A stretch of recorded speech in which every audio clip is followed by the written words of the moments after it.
Hey all, DT Neil coming at you yet again with still more of my musings about things. Um, I didn't include games in my last post about popular forms of entertainment because games on their own could be a topic.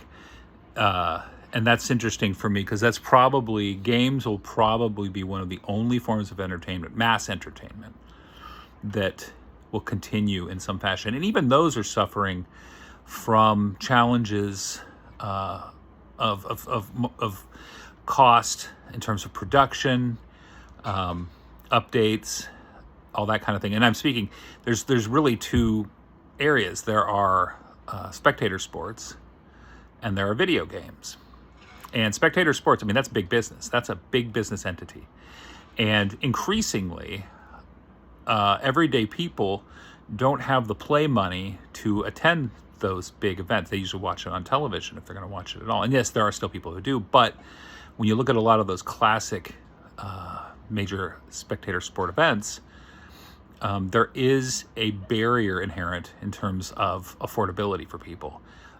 Even branded sporting merchandise to support your team, that can be pretty pricey very, very quickly. A lot of them, those jerseys, incredibly expensive. So while there is still on some level a degree of interest for mass audiences for spectator sports, there's also issues of attendance and the cost of those things. So sports will continue, some sports, maybe not all, because some of them are certainly fading compared to where they used to be. Others, I don't know, or maybe there'll be new sports, or maybe there's a vain hope that they can conjure up, like what they're doing at the Olympics, where there was certain, like breakdancing, for example, like, they're trying to cough up these other sport adjacent activities in hopes to draw a new audience, and I think that's very perilous. So that's its own thing.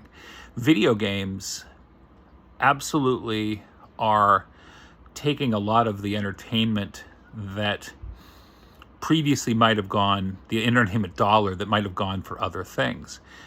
For a gamer, meaning a video gamer, yeah, somebody like that. And I love video games. I'm a Gen Xer. I grew up with video games, so I'm very comfortable with that. But again, not everybody is. Others aren't. They're not comfortable with video games. But the gaming world offers, if it's done well, the benefits that one can gain from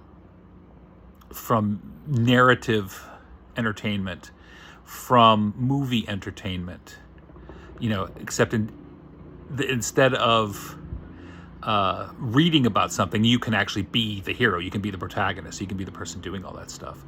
And those aspects, and as I guess virtual reality becomes ever better, there might be a push into that place for people to find diversions by throwing themselves into a world. I mean, you could look, and I'm pull some examples that are older examples, but I don't care. I'll just mention them because they're so widely known at this point, I think.